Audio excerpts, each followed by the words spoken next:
Hi everybody, welcome back to my channel. I'm Amber Rose, and today we are doing a Your Guys' Assumptions About Me video. Assumption.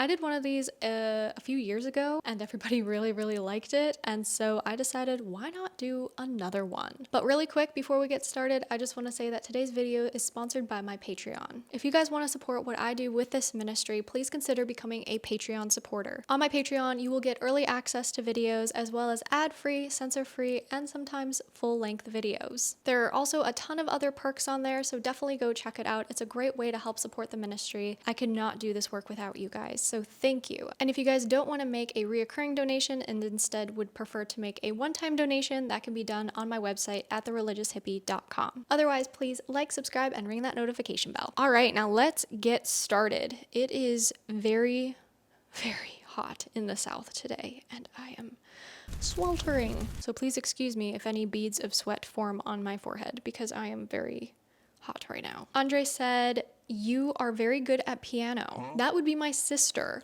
I was decent, but my main instrument was actually the cello. I played that for almost 10 years. I do not play anymore, but I do sing and play guitar. I can still tap out a little tune on the piano if I need to, but I'm not like really good at it, if you know what I mean. Okay, next, MBC says, "You are a sanguine." Correct. I am mainly sanguine and then not melancholic, phlegmatic. So I am mainly sanguine and then I'm phlegmatic. Those are my temperaments. You guys want to take the temperament test? I'll put it in the description below to figure out what temperament you are. I think it's really helpful when discerning relationships and everything to know what your temperament is, so you know what your vices are. There's also this great book by Rosemary McGuire Berry. I actually just interviewed her recently. It's called The Temperament of the Saints, and it goes through the temperaments and what saints had which mixes of what temperaments. I don't know, you can kind of find your temperament twin and everything like that, and yeah. I think that's a lot of fun. Okay, next is you are trad and based. I am inclined to say yes. However, because I am working on humility,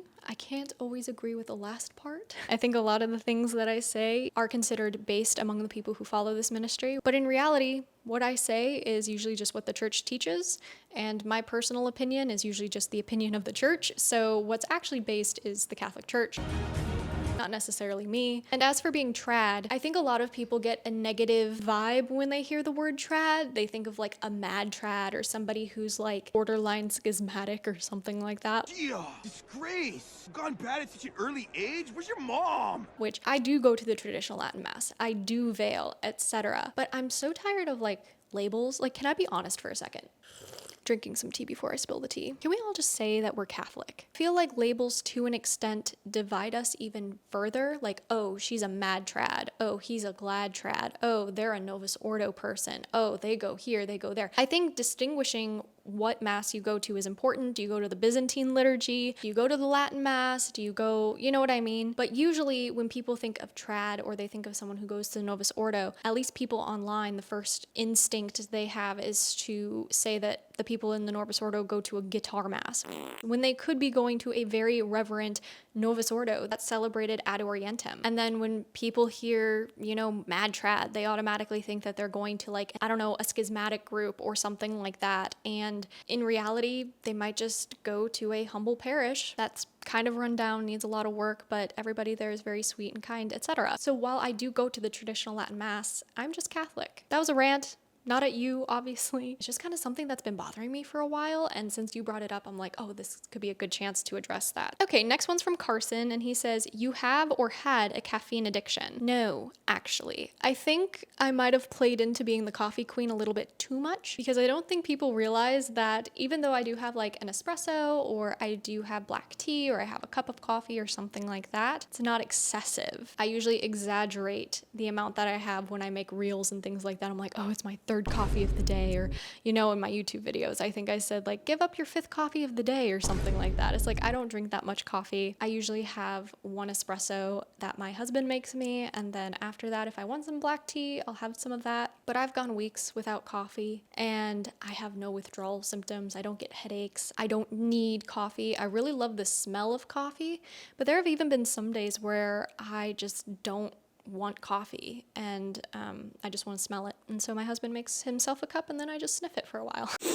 That sounds so weird, but it's, you know, I'm being truthful with you guys. I'm being honest, okay? So I guess No, technically not. You like scented candles. Depends on the type. I really love House of Joppa's scented candles, and I love Trader Joe's scented candles. But there are a lot of candles out there that are very toxic. Nothing with red eye number 6.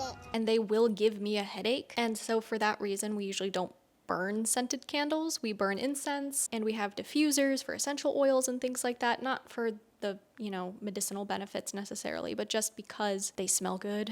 But yeah, I don't mind them, but it depends on the type, depends on how strong they are. Like Yankee Candle, I can't do, but if it's something from House of Joppa, 10 out of 10. One of the things people usually assume about me is that I am a huge book reader, and they would be completely right. Whether it's audiobooks or physical books, I am a huge bookworm. Currently, I'm actually reading Soul of the Apostolate, and I highly, highly suggest that if anybody is in this type of line of work that I am in, that they read this book. And you can get this book on Tan Books. Tan Books also has tons and tons of other Catholic books that you guys can look into to help you grow in faith and to also support a good Catholic company. So if you guys need to add a couple extra Catholic books to your bookshelf this year, you can go to Tan Books in the description below and use my promo code AMBER15 at checkout. Okay, back to the video. Next one is from Todd, and he says, "You're taller than you appear."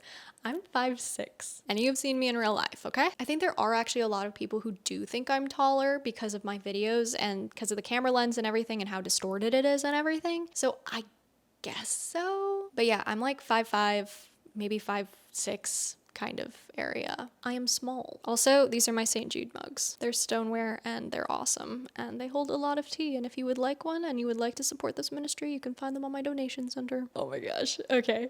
You look I love that respectfully was put in parentheses. You look like the type of girl who lives on iced coffee in the mornings. Honestly, I can't even diss this one because I was that girl. I always had coffee first thing in the morning, and I would always make my lattes in the morning. Not anymore though, because it messed with my hormones so badly that I'm still trying to heal my hormones actually from all of that. And so I don't do that anymore. I actually always eat something first, usually protein. I try to eat protein first before having any kind of caffeine. But Teenage Amber would 100% agree with you. You really love Pride and Prejudice. No, actually, I don't. I tried watching it recently, the new one with Keira Knightley, and I was just like, no. Okay, don't come at me. Okay, if you enjoy it, so happy for you. So happy that you love it. But I don't know. I didn't like it. Okay, I liked the book a lot better, and I liked the old BBC version a lot better. But in general, Pride and Prejudice as like a whole series, just not a huge fan of that. And I don't know why, personally, I'm not a big fan of it, because I definitely like certain things from Jane Austen.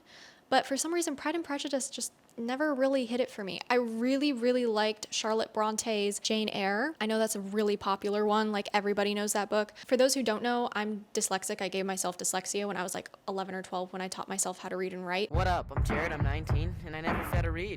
That's a different story for a different time. And so it's really hard for me to read books sometimes, and so audiobooks are a lot more helpful in that way. And so I was listening to Charlotte Bronte's Jane Eyre on an audiobook, and I just felt like it had so much depth and mystery, and it was intriguing. And at first I was like, this is kind of boring, but then after like the first chapter or whatever, I was like, I'm in, like 100% I'm in. And then I watched the movie. I don't know if BBC put out a movie about Jane Eyre, but I watched the newer movie. Severely disappointed. I feel like a lot of it was changed to fit the romantic like narrative and formula that we see a lot today, and I kind of hate that. Low key. Also, I feel like it sped through the book so quickly. And I understand in a movie, there is a time limit, right? Like you can't make a 5-hour long movie, but then make it into a series. Like, come on. I just feel like there was a lot of stuff lacking in the movie that was in the book. And maybe that's the same thing for Pride and Prejudice. I don't remember, since it's been so long since I've listened to that one. I don't know, just not a huge fan of that story in general. Emma is really good though. Okay, not sporty. Correct. I used to be. I used to play soccer. I used to play ultimate frisbee, but I'm too small, okay? I get trampled. I get hurt easily. And last time I played dodgeball, I dislocated my kneecap. So not doing that again. You like to only have a few close friends rather than many friends. Correct. I just added one to my close friends list actually recently. I just met her and she is like amazing. I love her to death. Shout out to Abigail. Okay, off the top of my head, I can really only think of 5 people who were like my best friends, who are like the closest people to me. And then of course I have other friends that I see and I hang out with and I love them to death. But like when it comes to my closest circle, we have been through like hell and back together, even though I don't think any of them have really met each other outside of maybe at our wedding or something like that. Those 5 people are my ride or dies. And that's kind of cringy to say, but it's true. And one of them, we've been friends since we were like 13. Yeah, 100%. Quality over quantity. Okay, not a dog person. Wrong. I have a dog. She is a Staffordshire Terrier. Her name is Dixie May, and I got her back in 2014, I want to say. That's when I was going through a lot of difficult things. And I think my dad kind of recognized that I was going through a lot as a 14-year-old. He didn't know what, I don't think necessarily, but he saw a big shift in my personality where I became more closed off, less talkative, a little bit darker, etc. And so for him, getting me a dog was his way of trying to help me heal, I guess, and it worked. I mean, not completely, of course. I still struggled a lot, but I mean, Dixie was like my passion project in a way. She was a rescue and she was 6 months old when we got her. And so I trained her for years and still till this day. My husband and I just recently visited my parents and we can't have her here because they don't allow dogs. And also she's a great support to my dad who, is battling cancer right now. And so we recently went back and we visited them and there was like a weird noise or something. And Dixie was, of course, sitting next to me as she usually does. She's very protective in that way of both Max and me. And I told her, I was like, go look. And so she goes, she looks around, she comes back, nothing to report. And I trained her. I trained her very, very well. She listens, she knows her limits. If there's danger, she comes by me. And even being as old as she is now, I think she's like 12 now. I don't actually know. I should probably do the math. She has still retained a lot of her training. She's very smart. And, being a teenager and everything, I really needed that outlet. And then eventually, I started playing guitar, and that was also another outlet for me, was singing and playing guitar. But yeah, when I was going through the motions, like having Dixie was the best thing ever. She's still the best dog ever, in my opinion, because, I spent so much time training her and loving her, and just, she slept with me every single night. She made me feel safe. And yeah, she was the best. But I was raised with dogs. So, you have autism? No.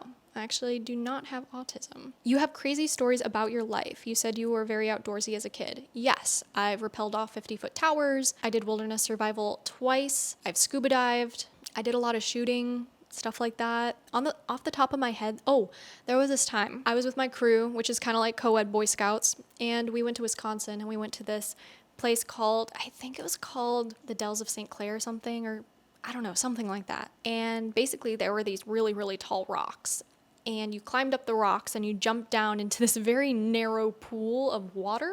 And no lifeguards, no life preservers, nothing. And all of us I don't know if we just never had any sense of fear. We were teenagers. Maybe we didn't know our own morality. I don't know. But yeah, we jumped off like 20-foot rocks into like this very tiny pool of water. Okay, maybe it wasn't 20 feet. Was it? I feel like somebody said it was like 20 feet in the air. It was really high, but 20 feet might be too high. That was crazy. And then there were crawdads everywhere in this other shallower part.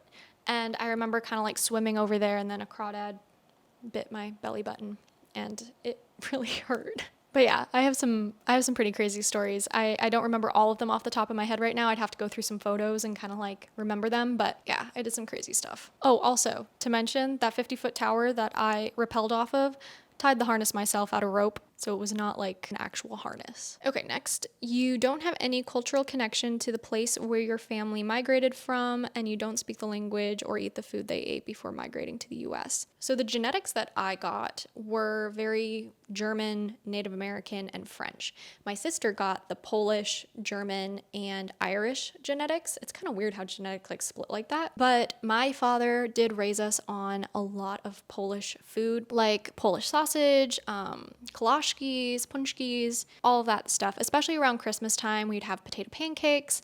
And I really do think we only ate that food around Christmas time. We didn't really have it any other time of the year, but I have had a lot of Polish food, and that is technically a cultural connection. You and your husband met at church. correct. God first came to you in a dramatic way. Not when he first came to me when I was a child, but later on with my reversion, he did, for sure. And I'll link a video to my whole reversion story in the description. I've already talked so much about it. I'm sure you guys are familiar with it already, so I don't need to reiterate it here. But you can watch that whole thing on Keith Nestor's podcast, and I'll link that below. Next one is, I assume that you don't like Father Casey Cole breaking in the habit. I have nothing against anyone, really. You know, I think his videos have been very helpful for a lot of people, and I can see the good that people do, even if I don't always agree with them.